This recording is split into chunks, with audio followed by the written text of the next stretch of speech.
Hello, and thank you for joining Women of Color Advancing Peace and Security. My name is Ashley Burrell. I'm the Secretary of the Board for Women of Color Advancing Peace and Security. We will be producing monthly podcasts featuring women of color in the peace and security field, so please visit WCAPS.org regularly for more details. Angela Booth Raeburn is currently serving as Associate Director for Advocacy at the Global Health Advocacy Incubator, which is a Bloomberg Philanthropies program. Previously, Mrs. Booth Raeburn worked as a Senior Policy Advisor for the humanitarian response in Haiti at Oxfam in the aftermath of the earthquakes in 2010. Prior to joining Oxfam, Angela was the President of Junior Achievement of Sacramento. Born in Trinidad and Tobago, Angela grew up in Brooklyn, New York. Her immigrant experience drove her interest and commitment to choosing a career where she would be able to impact and improve the lives of people living in the developing world. Intrigued with politics, Angela majored in political science at Lincoln University, where she received a Bachelor of Arts degree. Angela was selected by Rotary Foundation to receive a Rotary Ambassadorial Scholarship for graduate study in peace studies at Catholic University of Leuven in Belgium. Upon completion of the degree in 2005, Angela received the Rotary World Peace Fellowship to study conflict resolution at the University of Bradford in England, completing that degree in 2006. Returning to the U.S. in 2006, Angela received the Congressional Black Caucus Fellowship with a work placement in the office of the former CBC chairperson, Congresswoman Carolyn Kilpatrick from Michigan. Angela focused on human trafficking and modern-day slavery. Fluent in French, Angela holds 3 master's degrees in public administration, peace studies, and conflict resolution. Mrs. Bruce Raeburn is the founding principal of Diverse Dev, an organization dedicated to starting conversations about diversity and inclusion in the development sector. We will cover a number of topics from the social, political, and economic situations affecting Haiti's most vulnerable populations, diversity and inclusion in the aid sector, microaggressions affecting non-white workers, racism, colonialism, global development, and lastly, but most importantly, sexual exploitation and abuse in the aid sector. So let's just jump into Haiti. Agriculture provides employment for half the national workforce in Haiti and makes up 28% of the GDP. Tropical storms flood farms, devastate plantations, erode soil, and sweep away crops, resulting in fewer agricultural resources in a country with extremely high food insecurity. Currently, 390,000 remain in makeshift camps, down from the estimated 1.5 million after the earthquake. Many have now lost what little shelter they had as Isaac, the last tropical storm, swept away flimsy homes such as tents and tarps, as well as personal belongings. Social, political, and economic situations affecting Haiti's most vulnerable populations has once again been marked by social political tensions that have led to stoppages in economic and social activities in Port-au-Prince and other cities. Given that these tensions are countrywide, the situation is affecting a large part of Haiti's population who are dependent on trade with large cities for supplies and access to basic services. Since 2010, the economic situation has continued to deteriorate. The cost of living has increased due to a 23% depreciation of the national currency over the preceding 6 months. This increase, combined with social political tensions and low agricultural productivity, led to an 11% increase in the monthly price of basic food basket in February and a 26% increase compared to the year before. Recurring social protests have had an impact on humanitarian activities and limited people's access to assistance. Can you talk a little about the social, political, and economic situations that are affecting Haiti's most vulnerable and the recurring social protests that are affecting humanitarian actors? So, yeah, thank you for, it's a really, as you know, complex question, and there are no easy answers. People have been, talking for years, scholars talking about Haiti and about why and how and what can we do, and there's always the disaster, and then there's always the onslaught, arrival of a lot of aid, and then it dries up, and the cycle begins again, and we wait for the next disaster, and then more aid comes. So it's a cycle that has been, perpetuated with a lot of blame to go around in the international community, most certainly. But Haiti, it's funny because it's a country where Haitians have become accustomed to so much of this social unrest and all these, the protests. Haitians, they live with the uncertainty. They've lived with it for many years, and so they kind of go through the process. And when things get to be totally difficult and outrageous, then there's protests in the street, like currently. Part of what is happening right now is connected to, of course, the way Venezuela and PetroCaribe and the loans to Haiti through oil that allowed the country to survive in the years since 2006, after I think the PetroCaribe relationship was developed, or maybe 2005. Combine that with the fact that the NGOs and on the ground having started, having come back to the country in 2010 after the earthquake, many of them, hundreds and hundreds of NGOs, being in charge of delivering services. Almost 80% of the various services that people were accessing after the earthquake were coming from NGOs. But NGOs don't have an unlimited amount of money. So what happens is, after they run out of money, because they do massive fundraising when there's a thing like a tropical storm, or or a hurricane or a earthquake, right? And then they raise a ton of money, and then they come in the country and they spend money, and they bring their staffs and they do all that. And then, of course, the money runs out and then they leave. And then the people are left exactly where they were before, because so much of what they're doing is delivering services, but not really improving the baseline issues that people need, which is better employment, and in some cases, just employment. Those things are not getting improved. So what is happening is that NGOs bring, temporary amounts, clean water, or they'll have a temporary health care center, and they'll have doctors there for a temporary period of time. But in the long term, and most of what NGOs bring is humanitarian relief, right? They bring the immediate.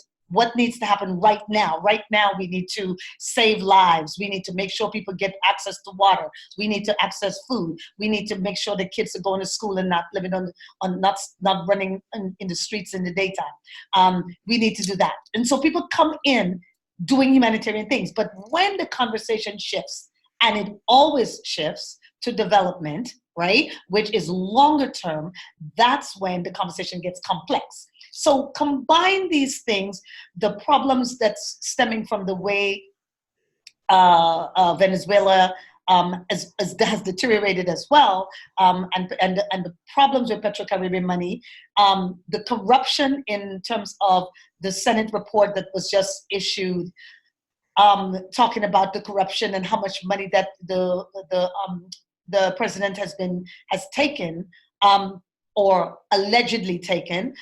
You combine that with the fact that NGOs are also struggling. So you have this volatile mix of poverty, need, corruption, and it's coming to a head. And that's what you see some of these manifestations in the country over the last couple of weeks that have that every time there's something that happens where there's a conversation around corruption and how much people are stealing and what money is being taken out of the treasury, people are getting angrier and angrier and angrier. So all that is what really has combined to make this what we have today. But I want to say that might be today, but this was a conversation in 2010.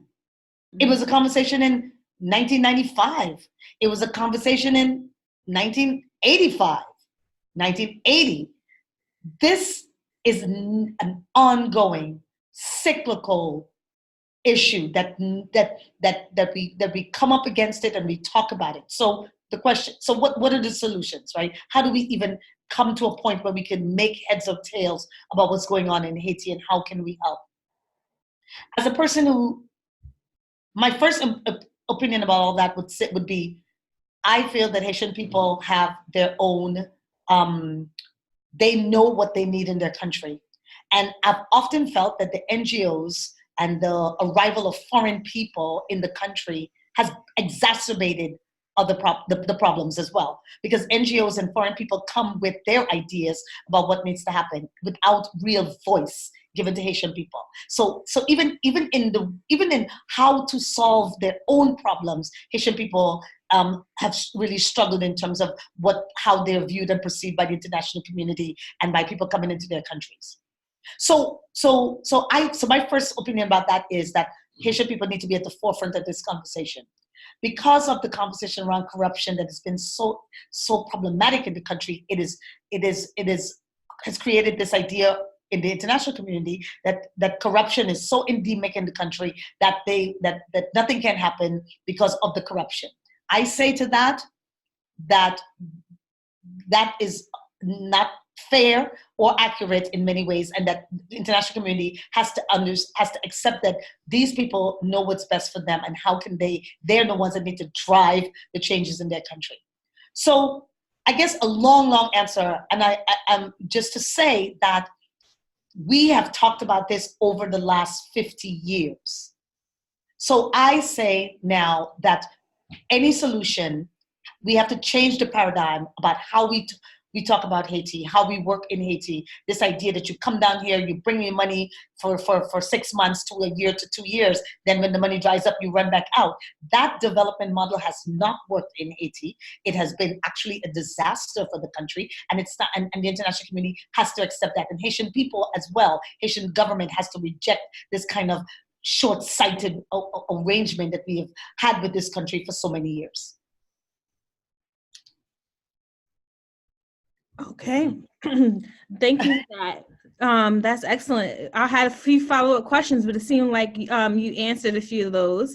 So I'll just jump into the next topic, which is diversity and inclusion. We should not just include diversity for value, but diversity for effectiveness. So at WCAPS, it is our sincere belief that we derive strength from diversity. Diversity is a unique source of strength for American society, our economy, and our national security. We must ensure that our federal workforce reflects the American people it serves. The United States needs to make greater strides towards harnessing the extraordinary range of backgrounds, cultures, perspectives, skills, and experiences of the population of the United States toward keeping the United States safe and strong.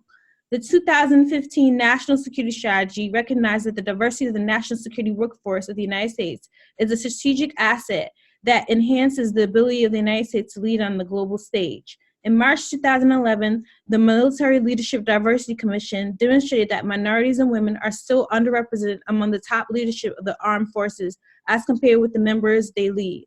Although African Americans, Latinos, and Hispanics, and Native Americans and Asians represent 34% of the workforce of the United States, in 2016, only 10 and 13% respectively of the 22 senior positions in civil service and foreign service at the State Department were occupied by members of these groups. The same trend can be seen in think tanks and development sectors. So what does implicit bias look like in international development, and how does that manifest in concrete things like the wage gap and leadership imbalances? What it looks like is, who do we perceive as being leaders? It's about perception, right? Leadership. You look at television, you look at the news, you look everywhere around you, there's a certain person that's talking, certain person in leadership. It's no different in international relations and foreign policy. The people who, so the bias is the de facto understanding of who is there to lead. Oftentimes you go to meetings and you see a Black woman in the meeting, and you're not automatically thinking she's the leader of the meeting. You're not automatically thinking that. And she may be the leader of the meeting, but that's not the immediate thing that you think. And that sort of perception and the way we have our own biases around certain people, this has manifested itself now in a way that is very dangerous for us as a country, and certainly for Black women. And I'm going to speak about Black women because I often get people asking me, why don't you say, Black and brown people? And I'm not discrediting or not choosing to discuss other groups of people. I speak often about the issue of Black women simply because my experience is that. And I really try to bring some concreteness to my experience without speaking for other women about whom I don't really know the nuances. So I speak about Black women, and I say that in the space, in the space of development and international relations, foreign policy, we are the group of women in the space where we may have the right education, we may have a myriad of experiences, but what has happened is that we have not been able to really build up a strong enough network to allow us to connect. So by not being able to connect to people in the larger organizational structure or foreign policy apparatus, we're not the first people that are thought about when the jobs open, when there are big opportunities for advancement and for positions. We're not the first people because our networks are not as strong. And so we are, again, competing in a very different way than other women. There are many times where you send in an online application and you are just not going to get a call because you are not on the radar of anyone in this organization. But then there are women, certainly white women or other women who have a network and who may have internal people that can say to them, come to apply to this job. And because of our weakness in many of our networks, we don't understand how to strengthen them, and we don't, and to be frank, what we have is this, when we get to the big job, a lot of times we spend a lot of our energy and focus trying to stay in that job and to do it well. And so we don't necessarily focus on women in the rearview mirror, women that are coming behind us. Mm-hmm. And I speak a lot about that because I think that is a way for us to improve our ability to really get into some of these higher level positions where we can look at what at the people behind us or coming up behind us for work and say, how can we bring more diverse perspectives? How can we bring women that have a different upbringing, socioeconomic upbringing? Maybe they didn't go to Ivy League school, but maybe they went to an HBCU where that brought them a specific perspective that can be brought to bear in these foreign policy conversations. And so I think that a combination of things, I think our lack of networks that are really strong, our ability to connect to the broader apparatus has been fraught with struggle.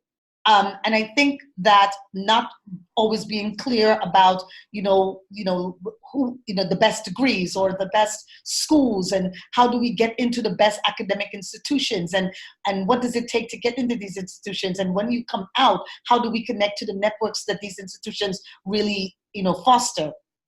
And because of all those areas where I think we've been weaker, we've struggled to really break in.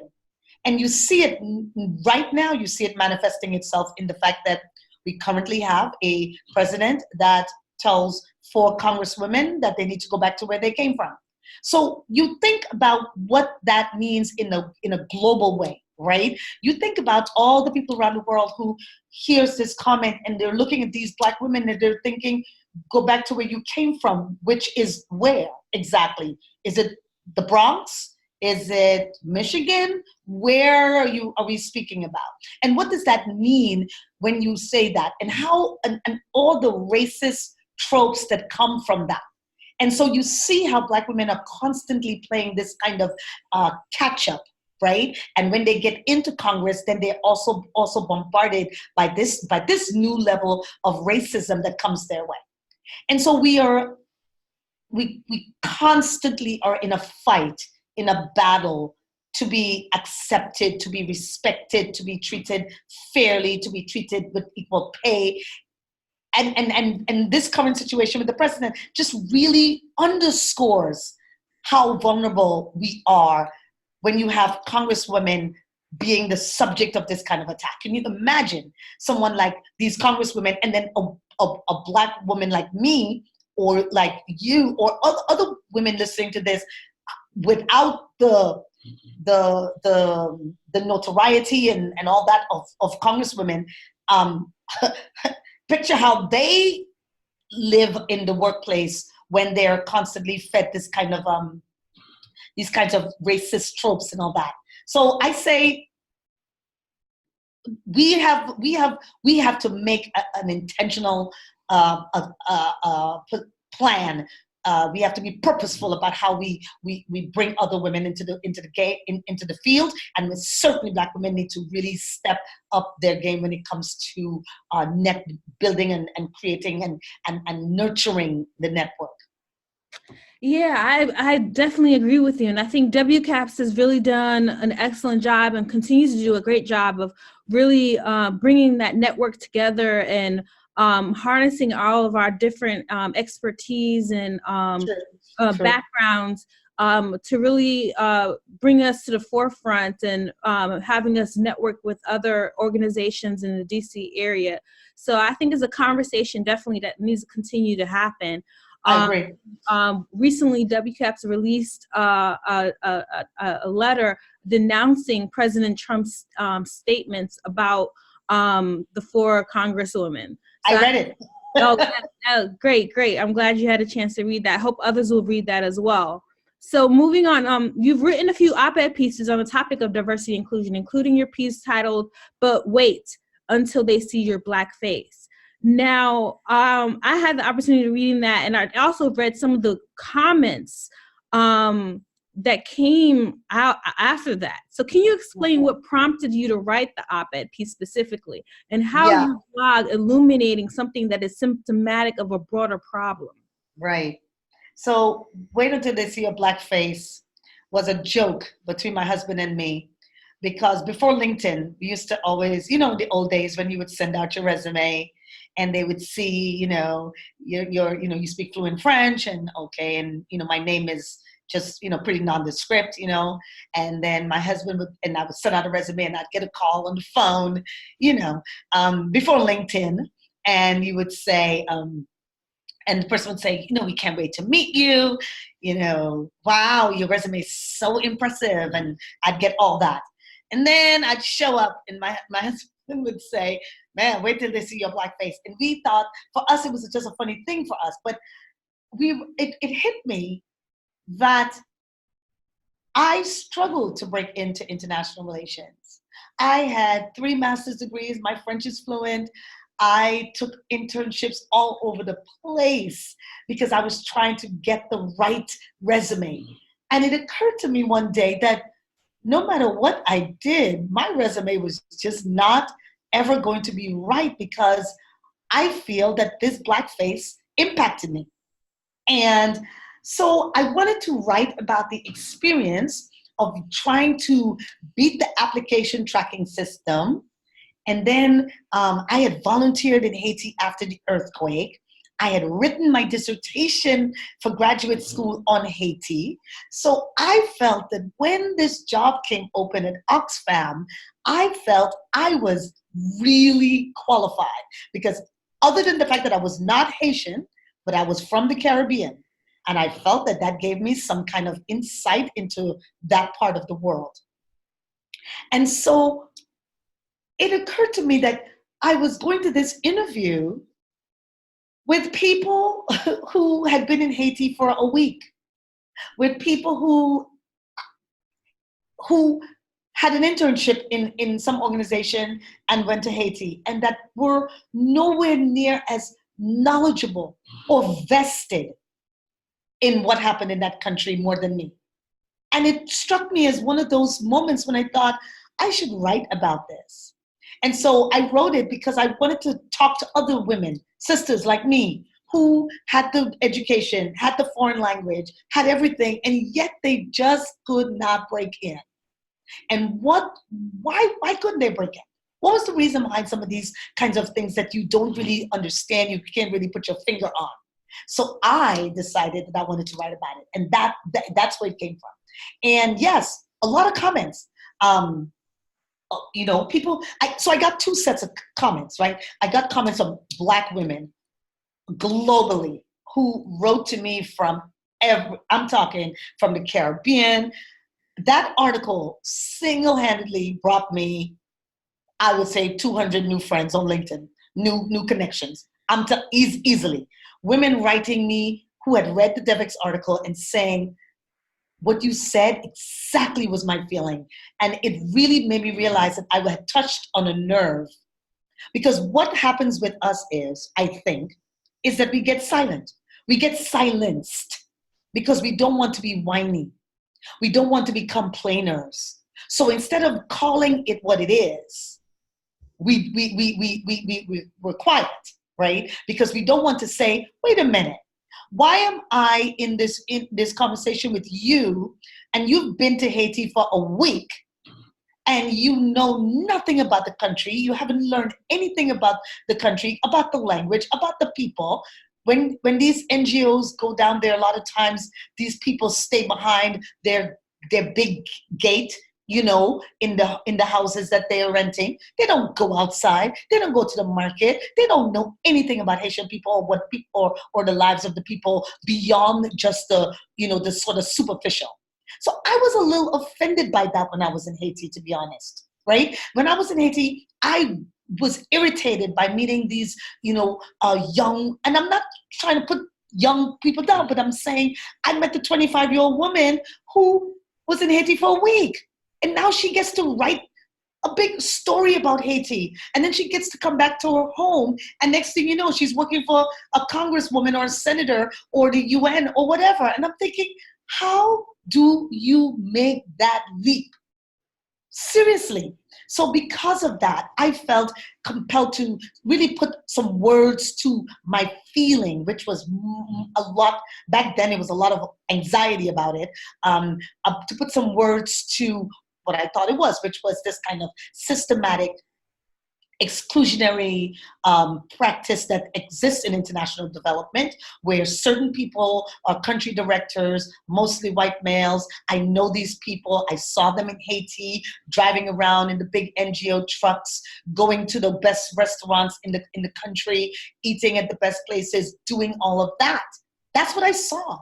And I realized that, so people like me trying to break in was maybe what people didn't want to deal with people like us at the time, I think. And so my article was just basically to give a voice to it and to say, I know what's happening and I'm going to call you out every single time. And so that's where it evolved from. And last thing I would say on that is I wrote a follow-up to it to just bring some of the voices of the women who had written to me. And I put some of the things that they said to me in that article, in the second follow-up, to wait until they see a Black face. And that was designed to say, I am not alone.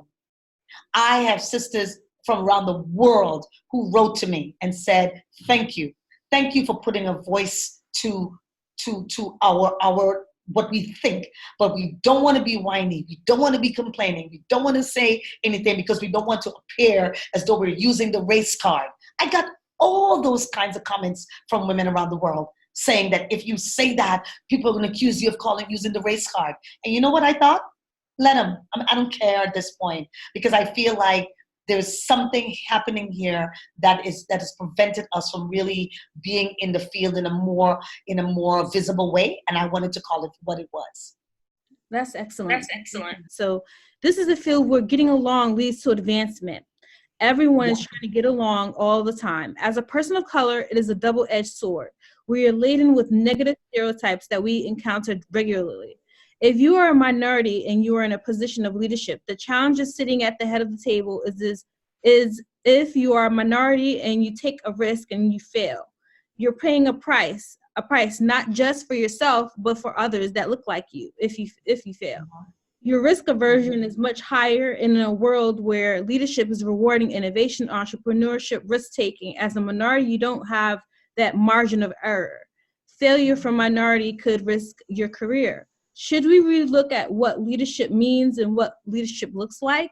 How can people think more broadly about what it means to be a leader?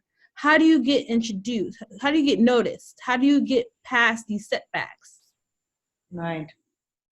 Yeah, so this question came up. I was on another panel, and there was someone who asked a question exactly like this from the audience about our especially Black women, how risk averse we sometimes are, and putting something, a voice to that specifically, because we all know, we know that when we fail, we're failing for Black women who are going to come after us. We're failing for the Black women that are already there. And so so for me, I've thought a lot about this in the last year, because I get asked the question all the time about if I'm not afraid to speak. People ask me in LinkedIn, people send me messages sometimes, other Black women saying, how did you say what you said on that panel and you didn't lose your job?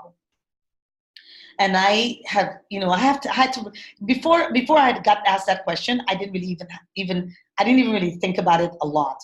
But since I got asked that question, I've been thinking about it. And when I write things, how is what I'm writing being perceived in my current employment, and how is it being perceived outside? And the answer for me is, at some level, I have come to the realization that I have to speak my truth as best as I can, recognizing that there are people who may not want to hear it, that could have an adverse impact on me.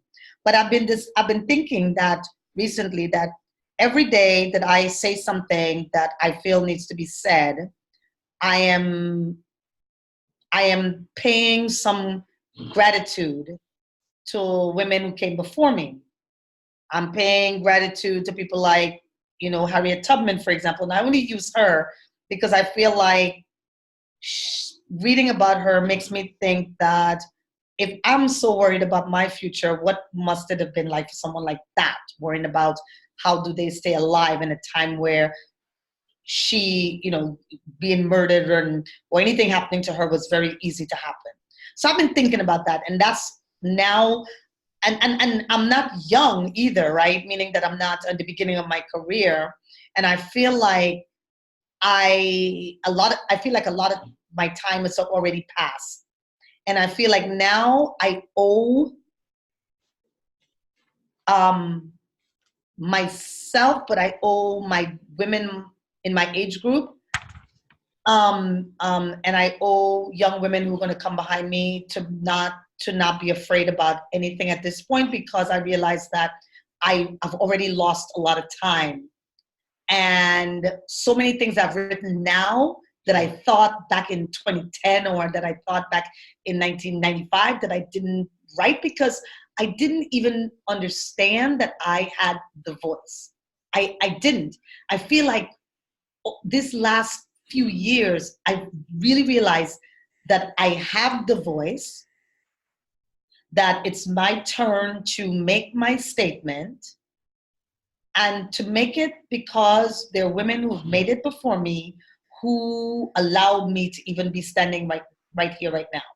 And because of that, I am not afraid. I am not fearful of things that I would have been fearful about, say, 10 years ago. I recognize that that's not true for everyone. And everyone don't have to go on panels and say things, or everyone don't have to do that.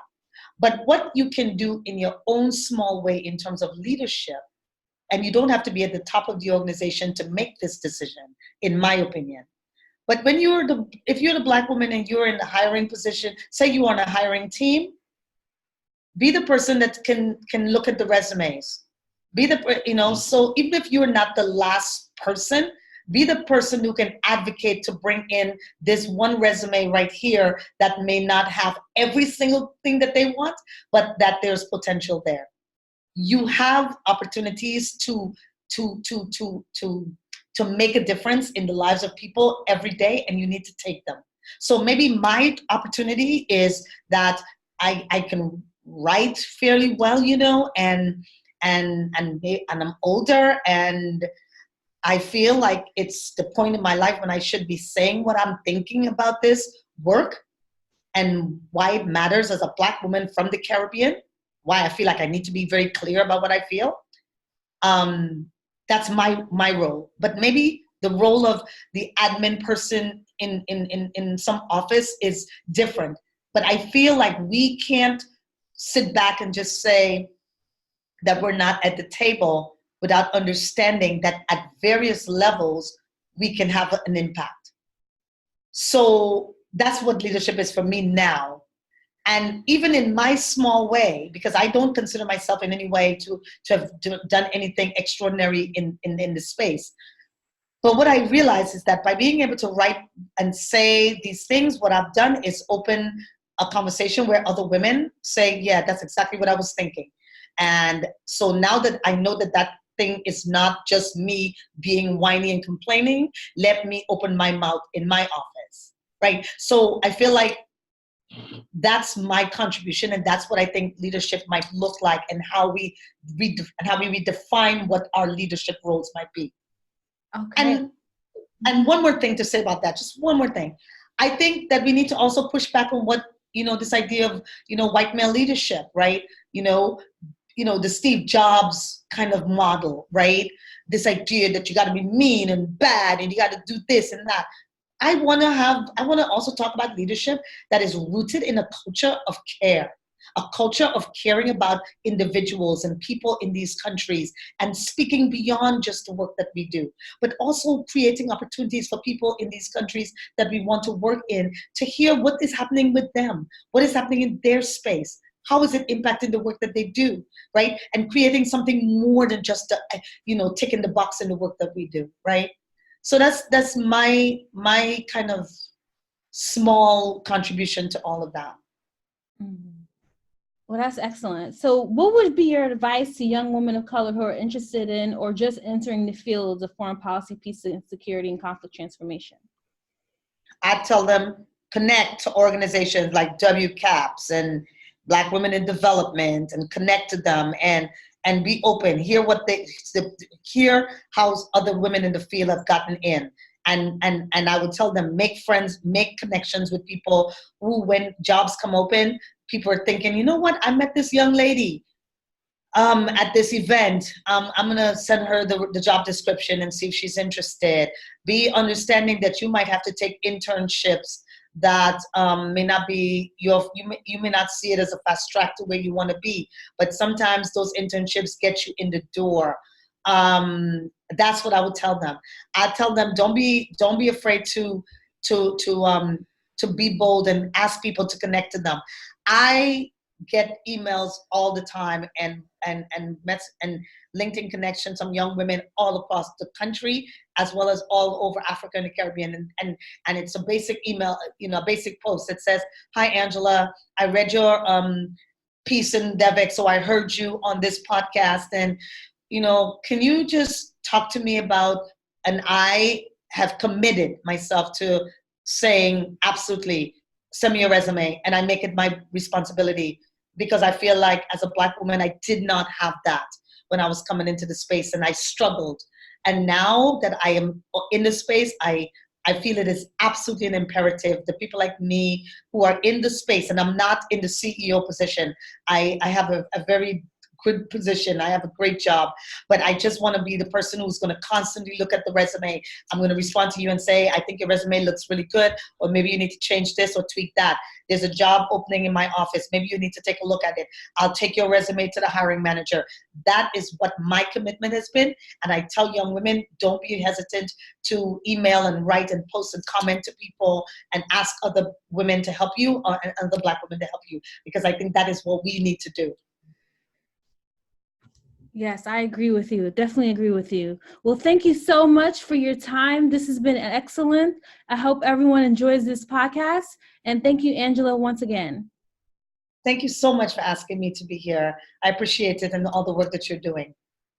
All right. Have a good one. Have a great afternoon. Bye-bye. Thank you for joining Women of Color, Advancing Peace and Security. Please visit WCAPS.org. That's WCAPS.org.